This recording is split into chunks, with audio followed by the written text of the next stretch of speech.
Committee is resumed. Hope you all had enjoyed your lunch. Thank you, I did. Referring to page 47, Business Support Group, Thomas Cole's going to give us an update on the museum. Order, please.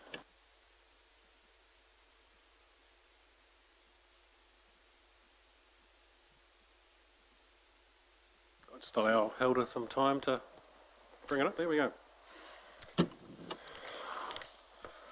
I will do my best to be a structural engineer, but I can't promise you anything on this one. Just a little bit of an update with regards to where we're at the process. Obviously, you can see at the bottom of this chart we're at the bottom with regards to our seismic strengthening design and agreed and approved methodology. So what we do have is, and I'll take you through it, 4 options that the engineers have suggested, and one of them will be a preferred option.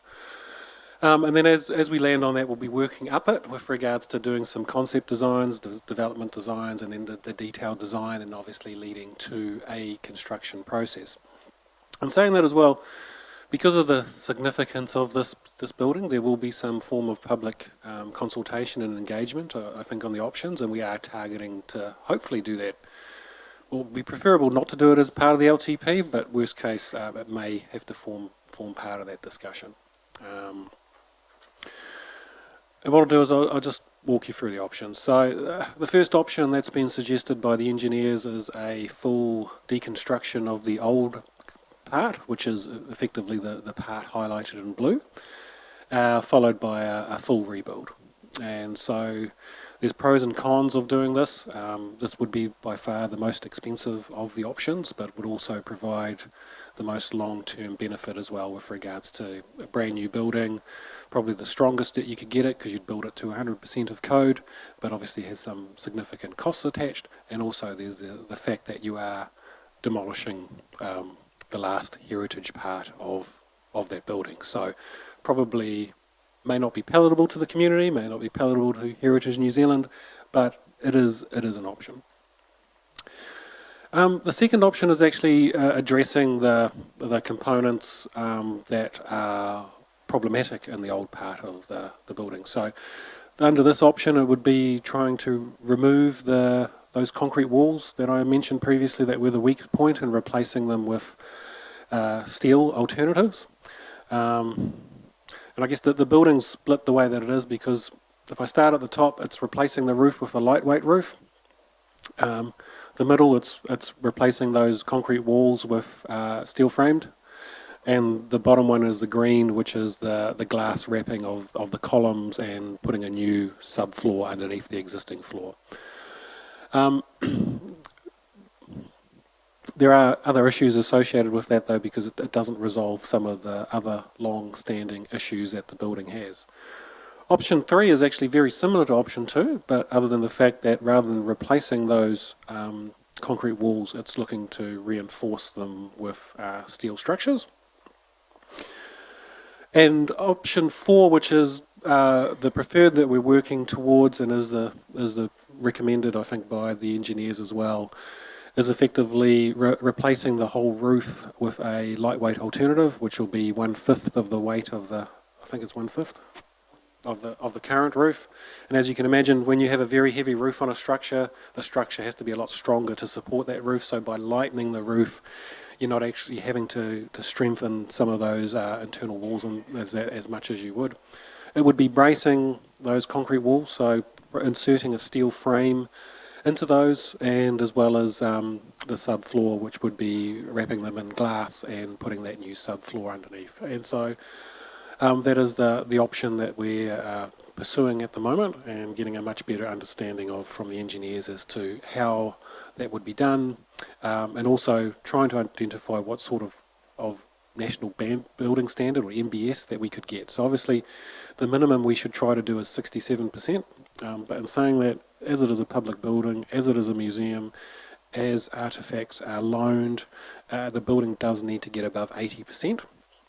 And also because this target does move in the future, we'll need to look at how strong we can get the building, but obviously have to weigh that up against the cost of doing that as well, because obviously Look, the main issue with regards to the earthquake strengthening is obviously the roof, the blue part. But in saying that, if you're going to replace the roof, we have to replace the whole lot.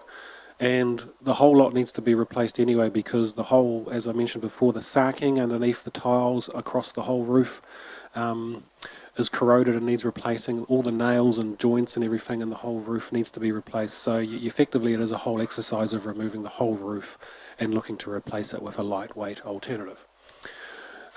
Within the southern end, so that was the newer component, so which I think we landed on originally 80, but that was downgraded to 74% of code. The engineers have identified a way of strengthening that. That would bring it back to 100%. And that's the little image, I think, on that component there, for those looking over there, where effectively within the walls are steel bracing, and it's just replacing the ends and the connections of those steel braces. So they're looking at how that could be done as well. And what we've got here is what each of those options are and the pros and cons of all of those options. And when you work through that, you tend to land obviously on option one being really good as well, but by far being the most expensive and probably the most challenging to get the community and everyone else to agree with as well.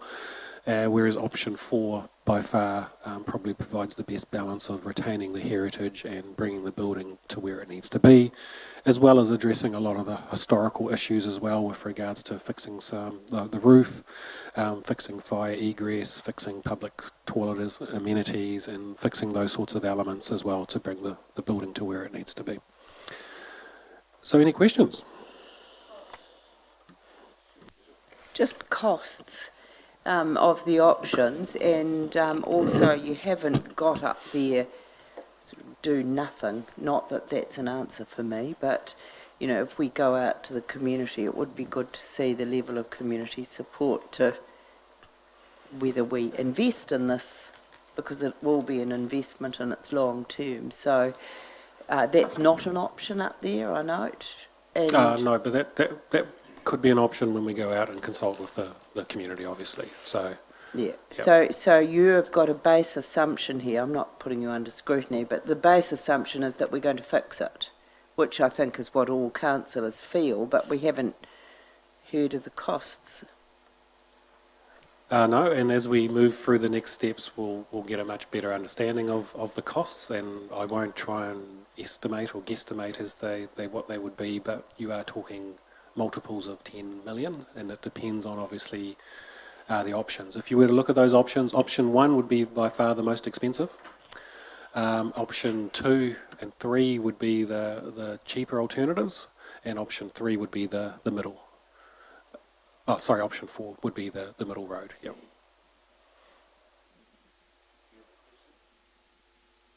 Councillor Donaldson?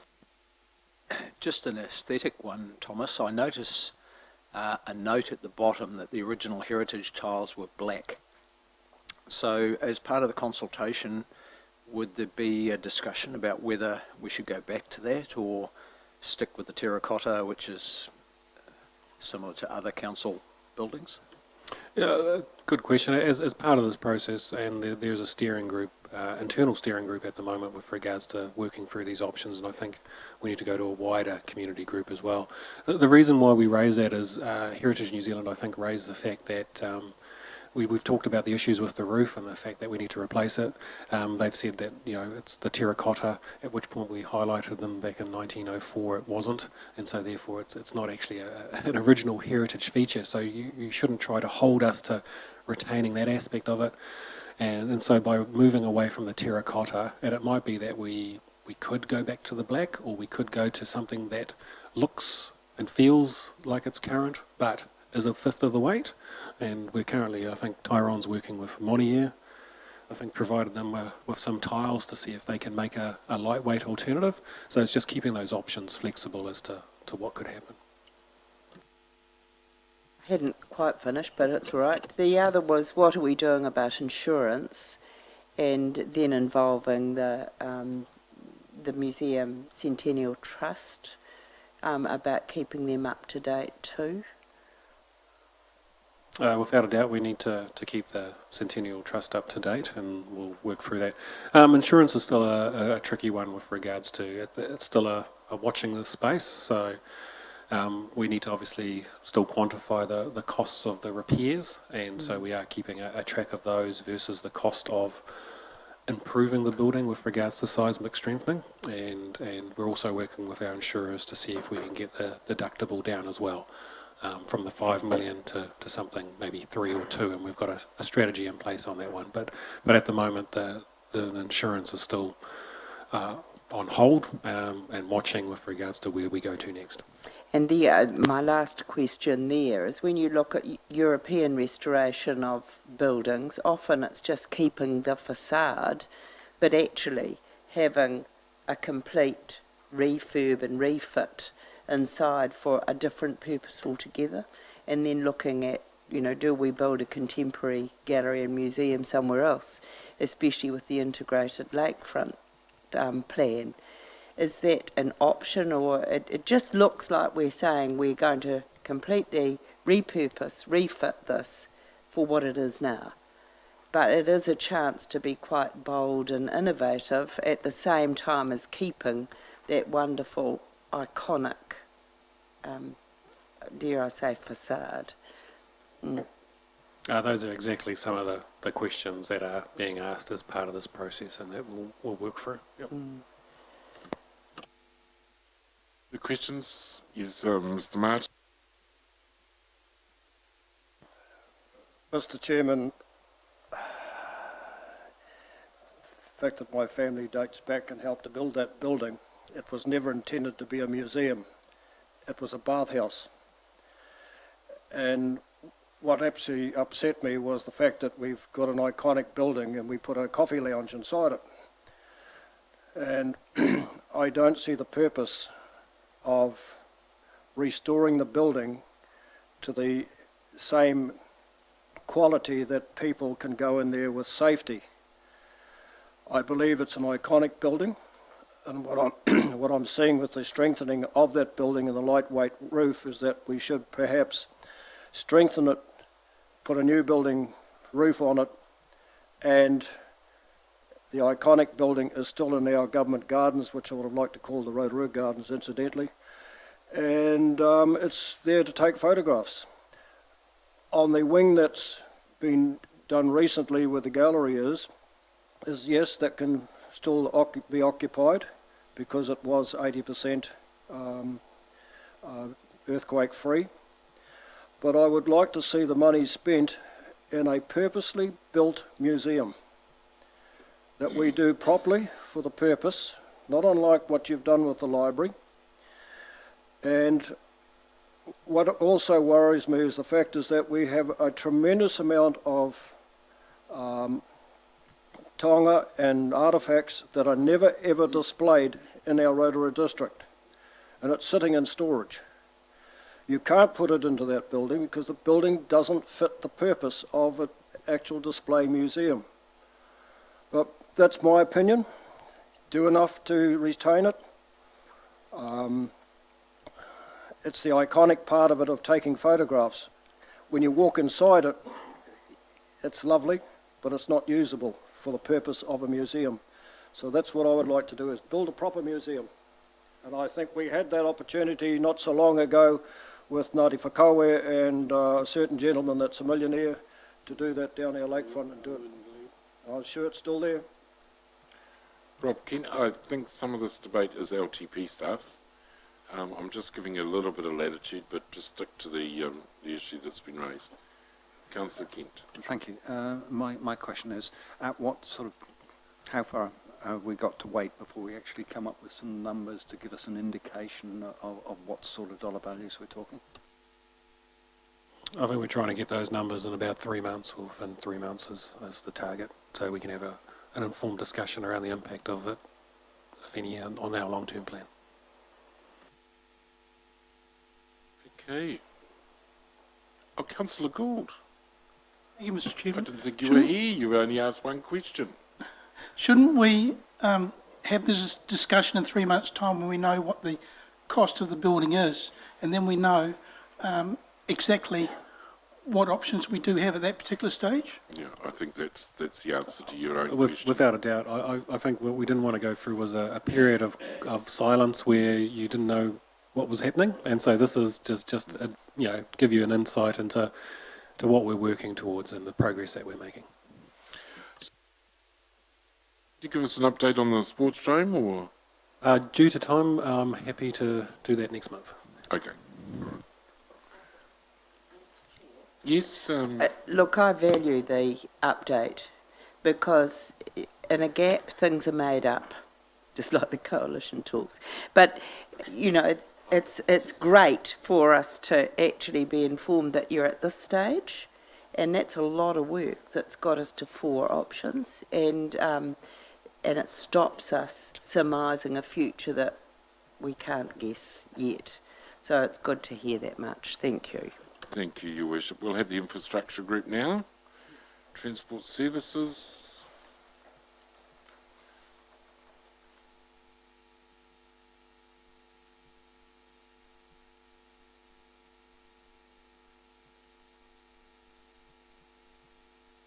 Good, Stavros, to get an update on some of the work you're anticipating, what you've got underway, and projects that you're tendering out at the moment. Okay,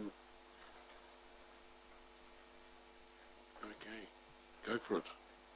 Thank you, Mr. Chair. I will take the report as read and happy to respond to any questions arising from this report. There are 2-3 things I would like to sort of highlight. One is that we continue to work with NZTA on the state highways, east, central, and to the west, and there is a significant amount of work happening behind the scenes, in terms of preparing the final designs for the interventions and tendering processes, hopefully this side of Christmas, with physical works starting in early 2018.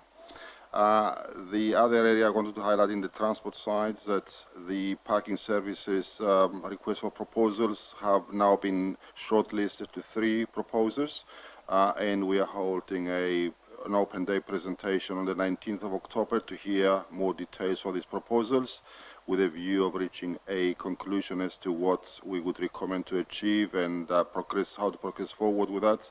And again, in line with our LTP and the future policy of parking in the CBD, to come to this council hopefully by the end of November. The waste services, you had a presentation earlier from our team and myself about the work we're doing in the rural areas, and that concludes the transport side. In the 3 water sites, we spoke about the Rotorua project earlier. We are now progressing to prepare our resource consent application for the city's wastewater treatment plant, which we hope to have in place by November. And concurrently with that, we are progressing the expression of interest for the future management of our waste services in totality. We have some 37 companies participating in that expression of interest, and we expect to move through the period between now and December and shortlist with no more than 3 consortiums and move towards a request for tender that will take up to 6 months to complete, because obviously significant due diligence process still have to be taken. What I wanted to highlight, to another element of the waters, you have in front of you a copy of a paper from the local government New Zealand leaders group, and that pertains to a local government water declaration. It's not inconsistent with the range of actions we are taking in terms of water.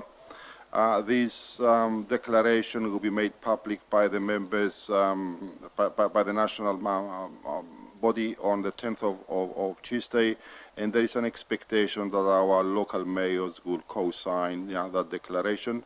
Be fair to say, Her Worship the Mayor would have preferred that there was a much stronger word in terms of the responsibilities of the government to assist in costs for assuring improvements to receiving waters around the country.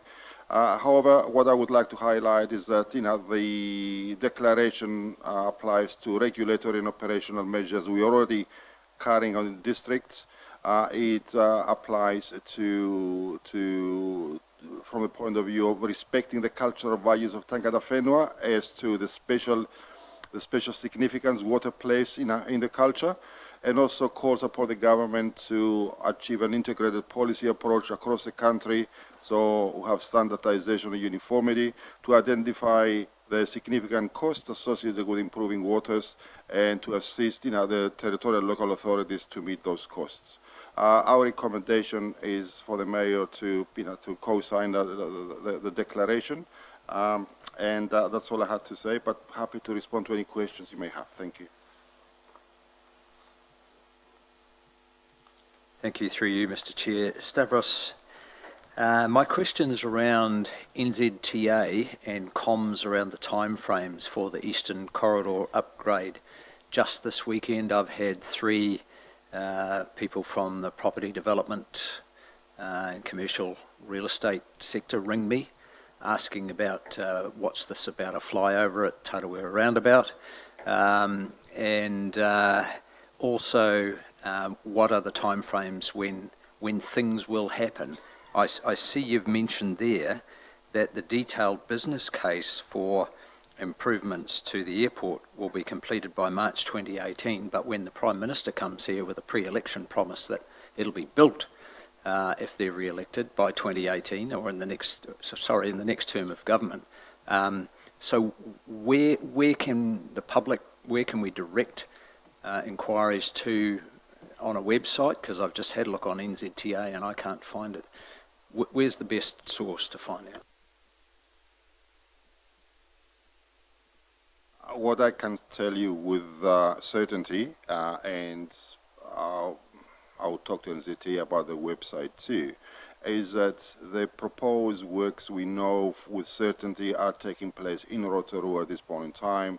It will be the tendering works for the Sala and Tarawera intersections and the 4-laning from Tarawera to Isles Road. Those works should be tendered this side of Christmas, with expectation that physical works will start in early 2018. The other major piece of work that's taking place is the Central Corridor, Amo House Street, and from Tinai to Ranulph and to Old Tapa Road. That's $11 million works. Again, we are working with them to finalize these drawings and the tender documentations to go to tender by towards the end of November, with works starting again in early 2018. In parallel with that, we've got NZTA has got 6 pieces of efficiency investigation works that includes the Nogodaha roundabout, certain sections of the State Highway 5, the intersection of Waipa Road and State Highway 30 and State Highway 5. And those works are also now currently scoped by the consultants to come with designs. The detailed business case for the 4-lane from Isles to the airport also has been contracted to a consultant to start producing it with a view of finishing it by February, March next year. I think, to be fair to NZTA, the government, ex-government or the current government, made the statement that they want to complete that 4-laning to the airport in the next triennium. Still, the detailed business case has to be completed because that's an entry process into securing, getting that funding. Now, if at the political level they decide that, yes, let's go ahead and do it, I think that is not going to be inconsistent with the physical evidence that actually that 4-laning needs to be done by 2022 anyway. So, I think we all rowing in that direction. And I think NZTA will put some information about the status of the projects that we know for sure is happening, and I will ask him to do so. Thank you. So just a subsequent question. So drilling down to just Tarawera roundabout, if we're going out for tender, obviously the design is complete for that intersection, and what we saw in the road shows that they brought along to places like Glenmore School, that's traffic lights, that's what's happening there? That's correct. It's traffic lights with 3 turns, so to enable this with the flow of traffic. I'm not aware of, or neither has anybody spoken about, flyovers or great separation at this point in time. Potawa? Beresini Tuli? Kia ora, Stavros. My question is on page 48 around parking services. To me, it looks like possible contracting out of city parking. And I guess my concern is if it goes that way, how do we ensure local jobs are maintained?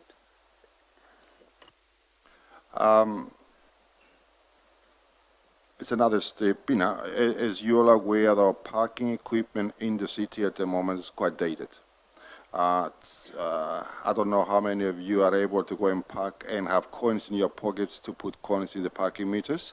I think the majority of people I spoke to and or I hear from is that they don't pay because they haven't got coins, so we're losing a lot of revenue for that too.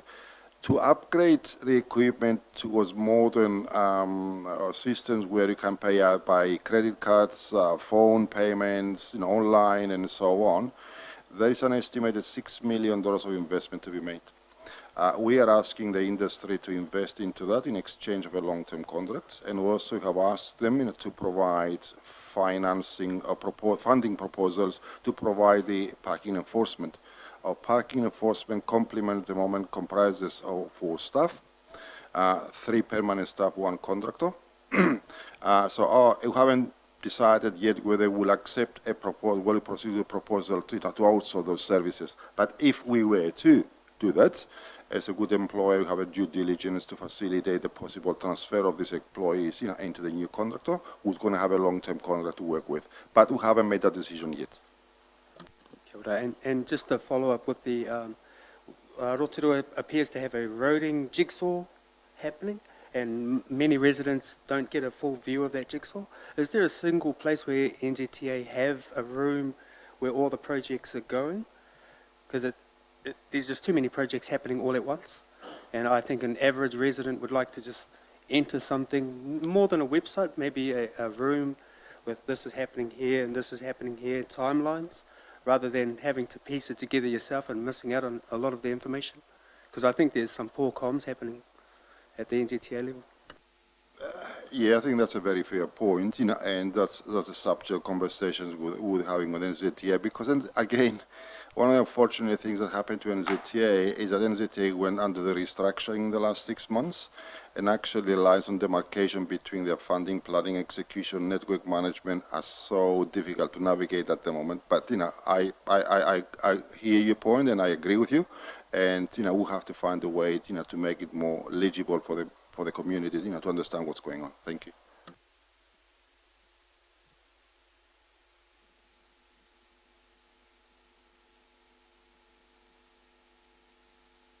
Chair.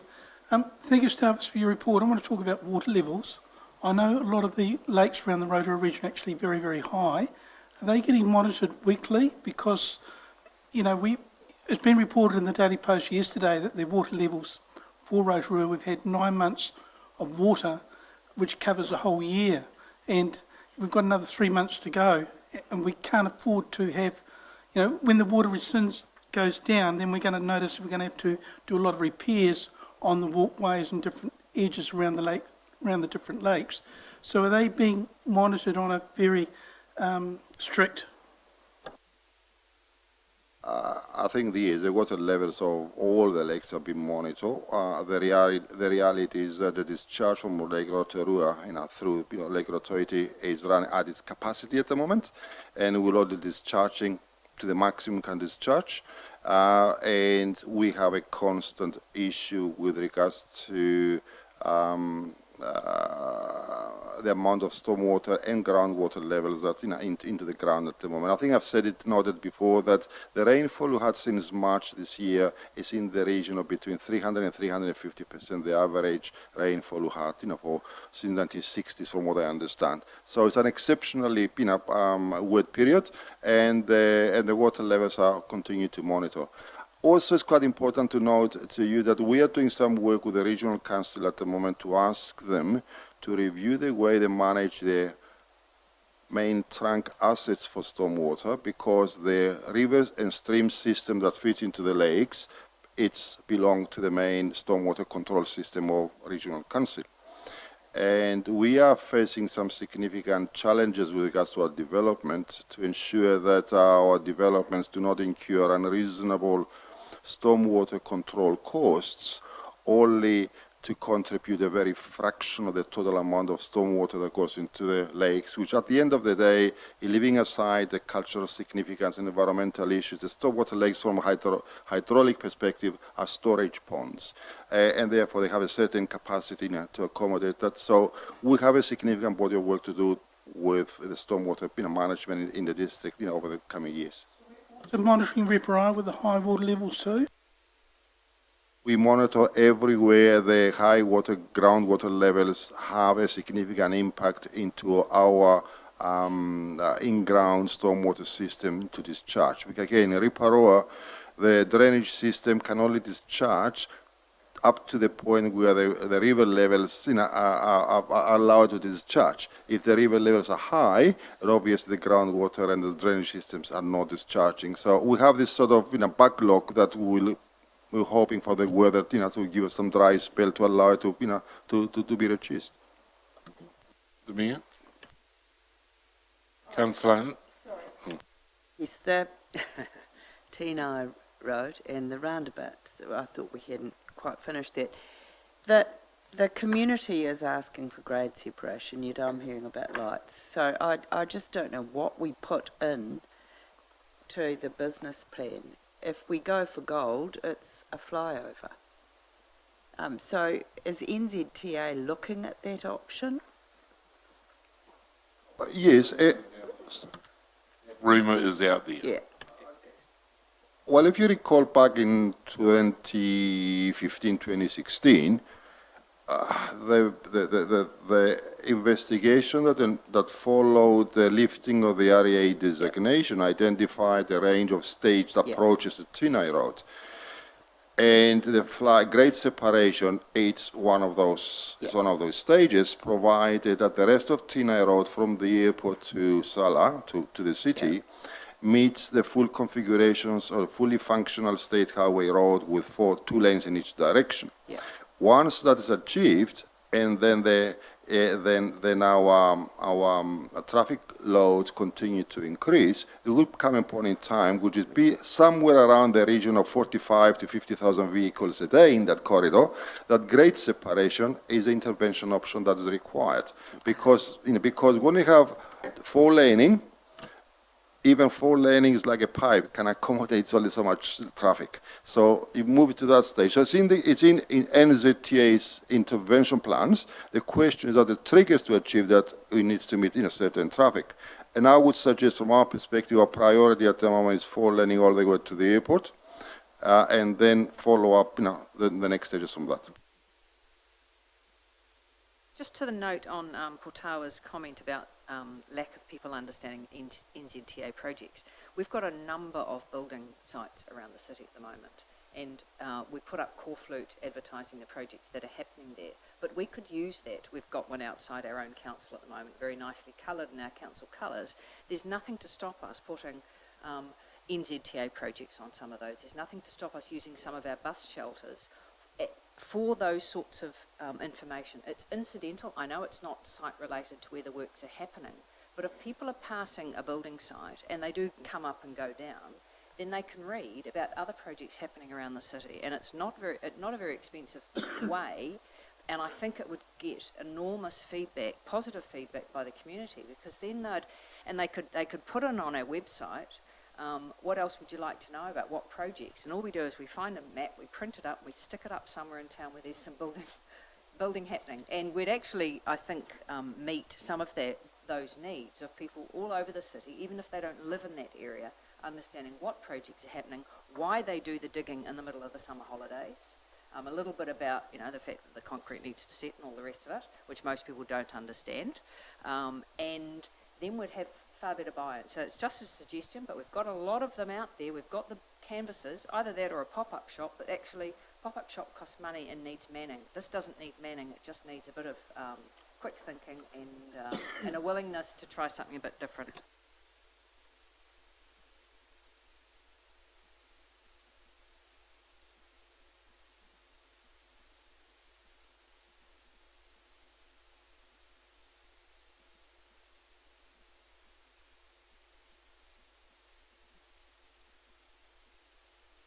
Mr. Chairman,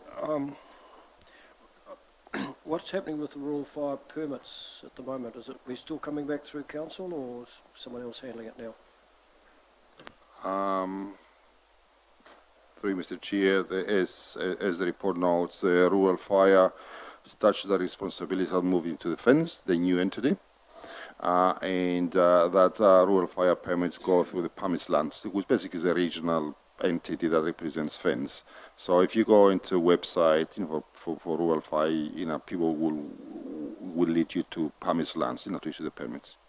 Council council at this point in time, from 1 July, has no statutory responsibility or authority to issue anything with regards to rural fire.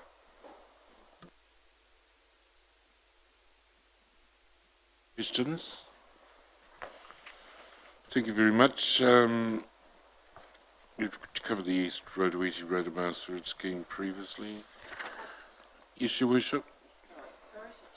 But Stavros reported to the Zone 2 meeting of chairs about water and our management of water and our future way of managing it. And it was hugely well received. And I wondered if councillors themselves need that report. I know it's been in the operational report before, and any councillor is welcome to a Zone 2 meeting. But it was very, very clear at his presentation. I wonder at a future workshop, perhaps, it would be great to have Stavros's presentation, because mayors around the region said, oh my God, Rotorua's doing it again a different way. So, yeah, but it might be a quite good... Yeah. It wouldn't hurt to have that again, because one of the topics that's very, very topical is water. And I think we all need to be kept up to date with where we're heading in terms of that. Yeah. The comment too. I didn't realise, last week I visited Rotorua, and the residents there are not allowed to drink the tap water. For some reason the water table is cracked. So their council is telling them they have to let the tap run for 10 minutes and then boil the water or get bottled water. So, and Havelock North and all that, I think we need to be more conscious of what around water. Okay. Can I, Stavros. Mr. Chair, on the 24th of October, there is a forum where the infrastructure strategy, as part of the LTP, including all the various aspects of our networks, the current risks and future challenges will be canvassed. And I would suggest perhaps that's the appropriate time to talk about all these issues with regards to how we manage the networks, how we procure services, what ways we have to offset future costs and manage our future challenges, or skills, competencies, and so on. And maybe at that workshop we can do the presentation. Okay. Okay. Cool. So there's an open invitation there for members. Thank you, Stavros. We'll now move on to the operational group. Henry, and covering planning and development, arts, sport, public art, etc., etc.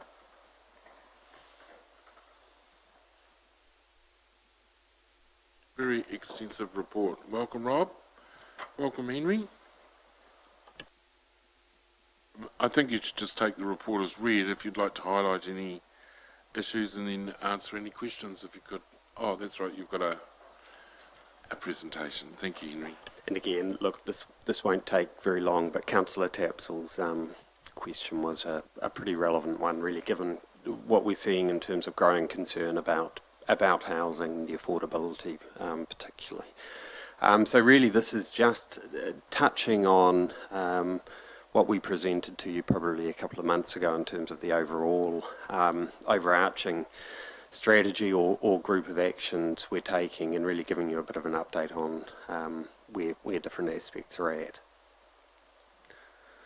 So you'll remember essentially we identified 4 areas, and it's part of really recognising that the housing conundrum, if you like, is it's a complex one. There are no simple answers, there are no magic bullets or quick fixes, and there is a need to work across a whole range of different areas in a fairly integrated way. So essentially we identified 4 key challenges. The first one is the one that obviously a lot of people see. It's the more visible one. It's around ensuring we've got sufficient land to meet demand. Second one, over in the right hand, is really touching on Councillor Tapsell's specific issue around the social housing and the affordable housing and the different options in there. Third option, we're moving into the partnership and investment opportunities. And the fourth one really is around the regeneration of suburbs and different areas, and they all mesh together to some degree.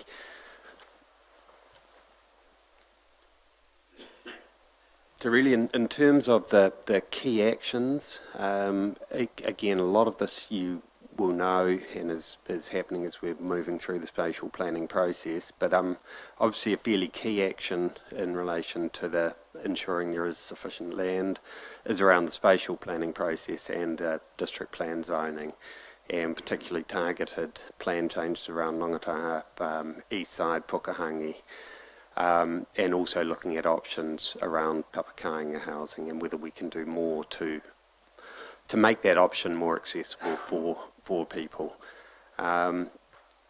Still looking at the sale and use of surplus Crown land, and I'll touch on that a little bit when we move into the next box and talk about Housing New Zealand.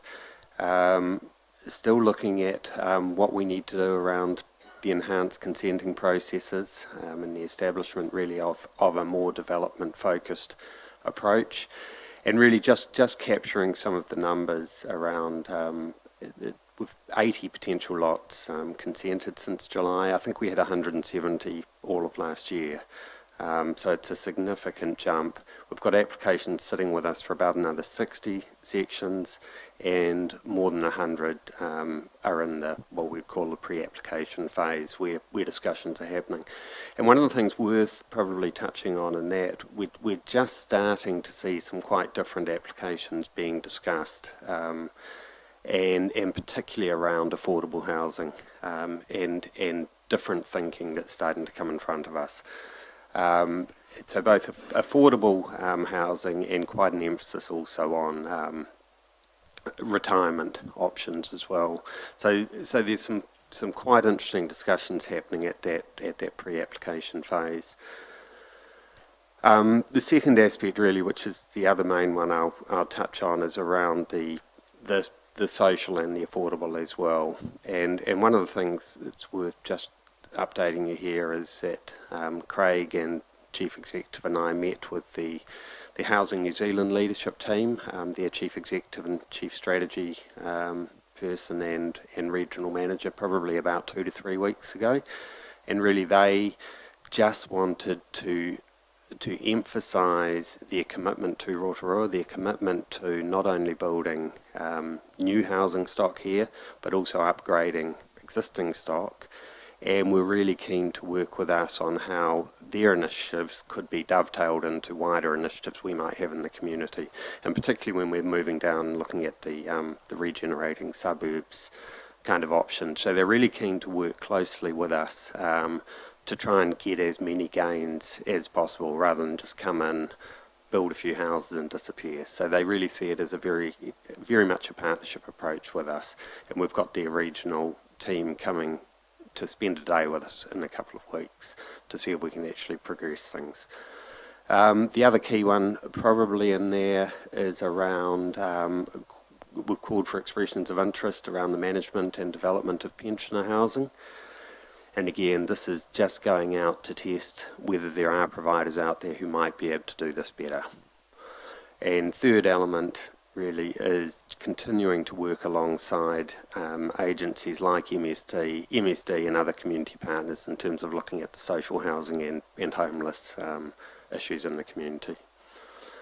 And probably the last thing I'd touch on in this is just under the housing accord. You know, we've got the housing accord signed. That sets ourselves some targets, but probably the most important mechanism it introduces is the ability for us as a council to look at special housing areas. So we're working through a process internally at the moment to work out how that might work and where we might best use it. But essentially that's a process for identifying particular places where we want to speed up development and can promote enhanced sort of consenting and planning processes.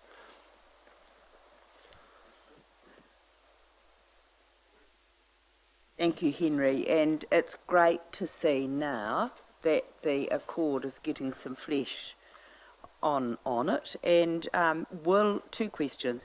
Will it address the affordability issue that we heard from Councillor Tapsell? And the other is the continuum from the homeless through to decent housing for our families and older people. I can see it in that place for everyone. But the one question the community constantly asks is it council's responsibility to address the homeless? So you've got up there about linking our partners there. What are we going to see as the first tangible product? You've probably hit something which is pretty significant about this whole plan, really, which is it's nothing the council can do alone. There are elements that we can pull out and elements that we do have a reasonable amount of control of, but there are elements which will support others, will partner others, will enable others, and certainly in the homeless area, I think the best place we can operate is alongside the social agencies, and that's how we're trying to work. Well, I think, again, no silver bullet on it, and we've seen across the rest of the country that it's an incredibly difficult issue, but our feeling is, through a combination of all these things, affordability will also be addressed. Henry, are they looking at some old examples of where this is worked under a body corp? And I'm referring to Freeman's Park. That was a 1600 dwelling, completely Housing New Zealand property that over the years has been sold. So there's owner-occupiers, there are tenants, but also 10% of it is still Housing New Zealand and 10% is for those on a sickness benefit. And a body corp runs that facility. So what that has meant that while there's been gentrification and a lot of people with money have moved in, it also is the largest in the country example of a mixed-use environment where you have families living there and you have single people living there of all ages. So with the Housing New Zealand, are they considering joining into something that could operate along those lines? And the reason I ask is that the benefit of having a body corp is that certain things in that community always get done. So repair and maintenance is ongoing because that's part of the body corp fees. The gardens are done, but there's also an avenue for people to address any other concerns, whether it's noise, whether it's dogs, whether it's those sorts of things, which often can happen in neighbours. And if we're going into partnership with Papakainga and Housing New Zealand Homes, for me, the benefit of having some owner-occupiers there actually adds to a real community, and it means we don't end up with separation, I guess, and the inherent problems when you have people just little pockets. For me, the mixed model works better, and I just wondered, had they looked, that was done in the 60s, there's huge improvements, but a lot of work's being done on the social construct of that environment, lots of green space, lots of fruit trees. It's a great thing if you've never been to have a look at it. It's pretty easy to find on House Street in Auckland, so if you're up there, go and have a look around, because that's a good, for me, if there's some land we find, I would like to think that we could do, albeit on a smaller scale, an arrangement like that, because I think that there's some real strengths.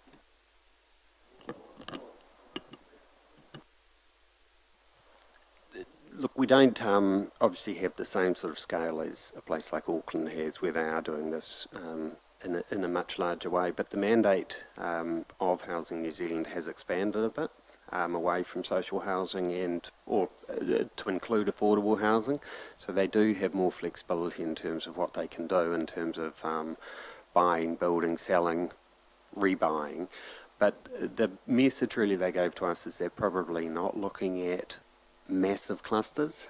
So smallish clusters where they can get just a little bit of scale, but with proximity to essential services is more the model they seem to be looking at.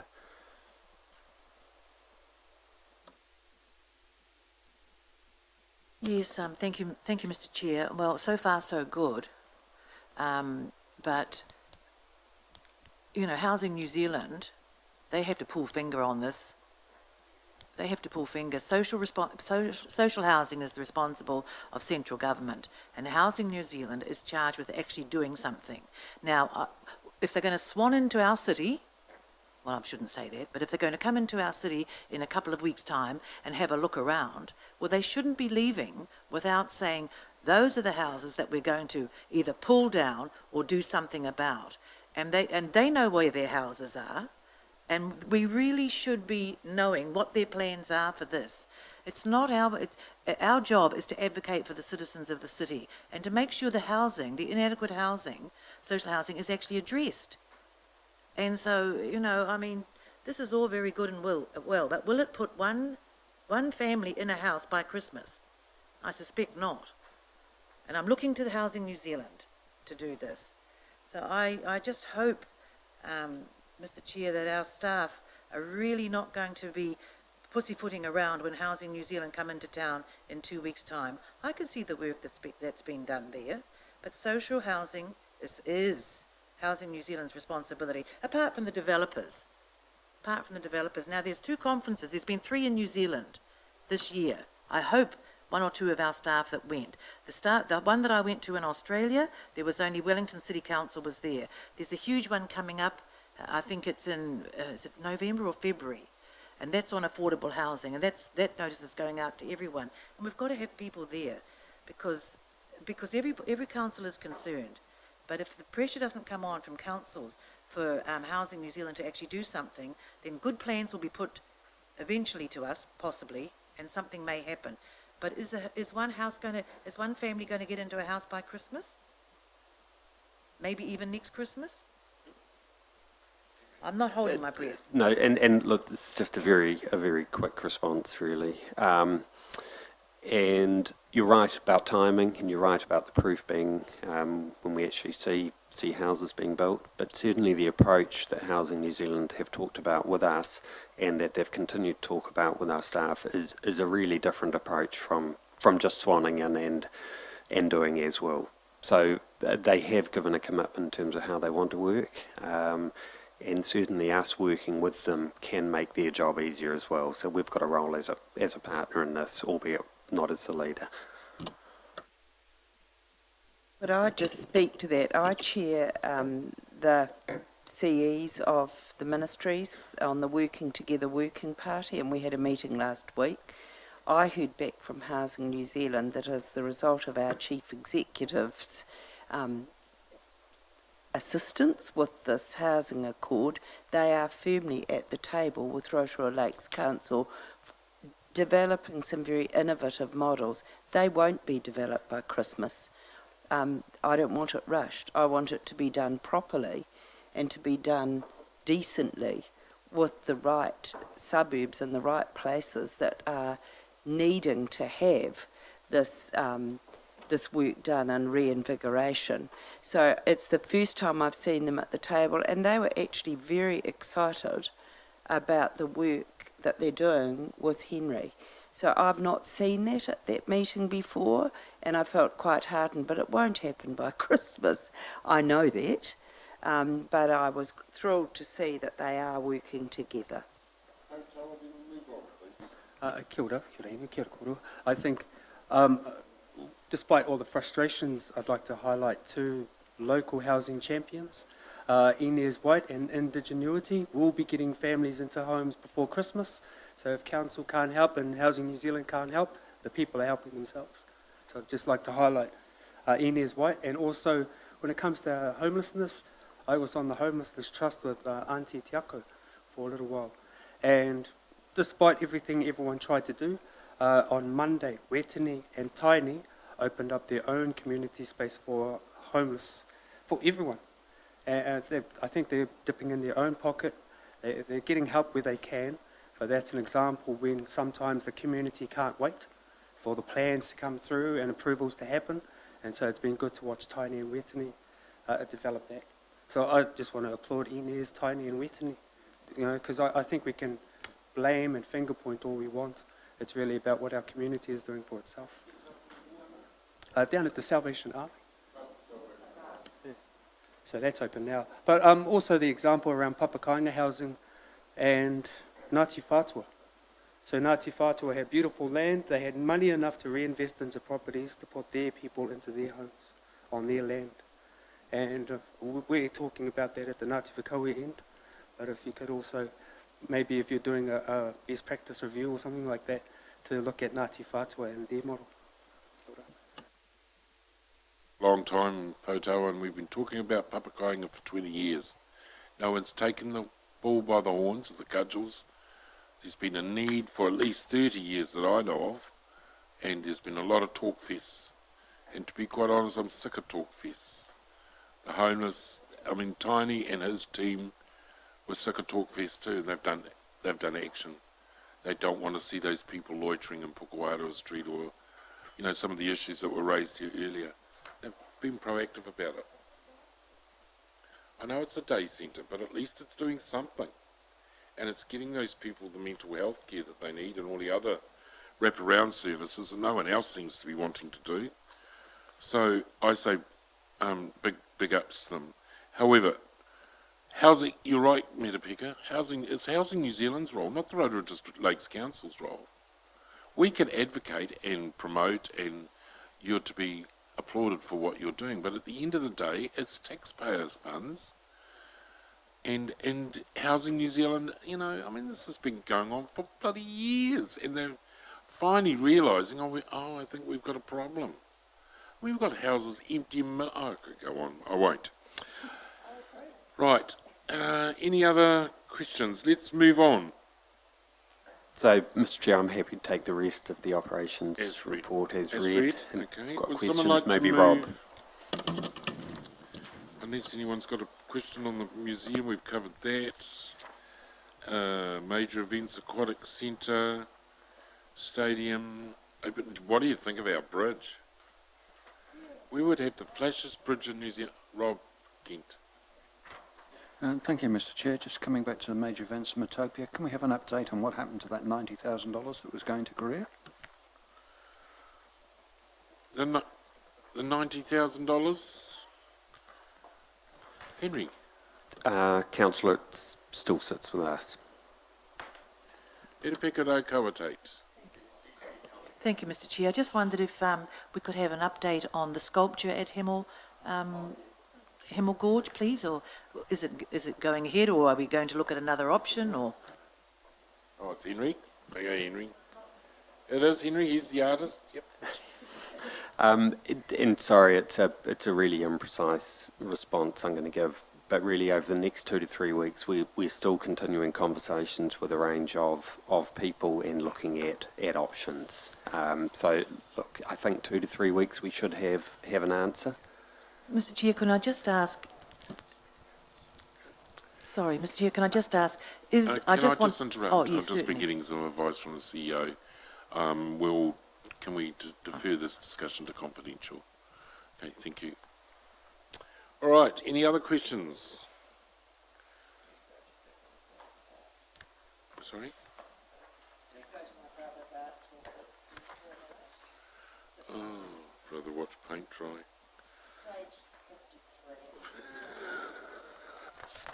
Page 53 at the very bottom, Dick Frizzell's talk, hosted by the Friends of the Museum. He'll be a hoot. It'll be a hoot.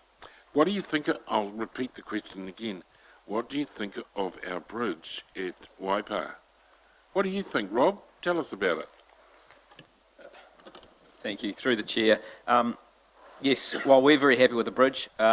Basically, the idea out there was to create a bridge to the new BMX area.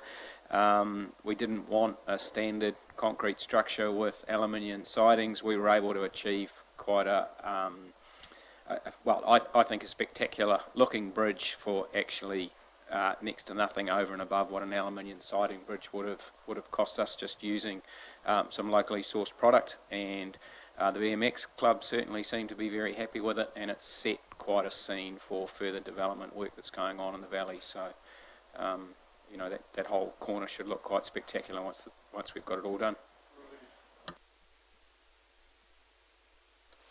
Can you give us a date for the opening of the Puketewheroes Park skate park? Yeah, that's correct. It's at the end of the month, so it's the last Friday, I think, or is it Saturday? It's Saturday, 28th. Yep. Excellent. Please all come along. Anything else you would like to highlight, Rob, please?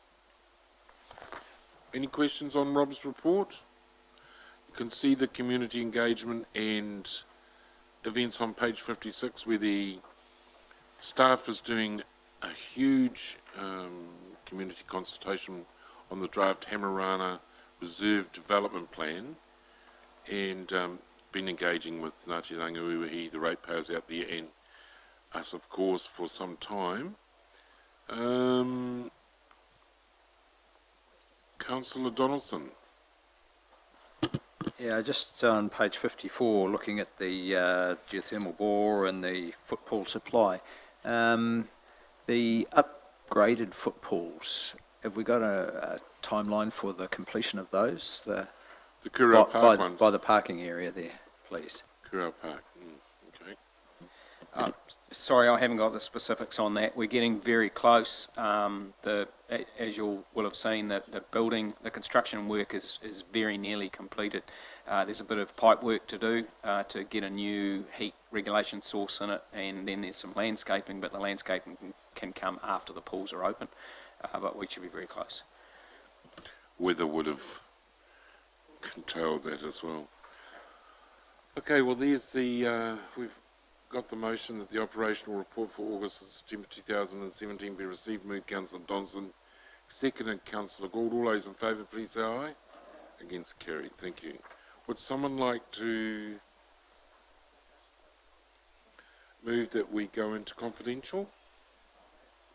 Thank you, Councillor Hunt. Seconded, Councillor Donaldson. Where's he got the reason?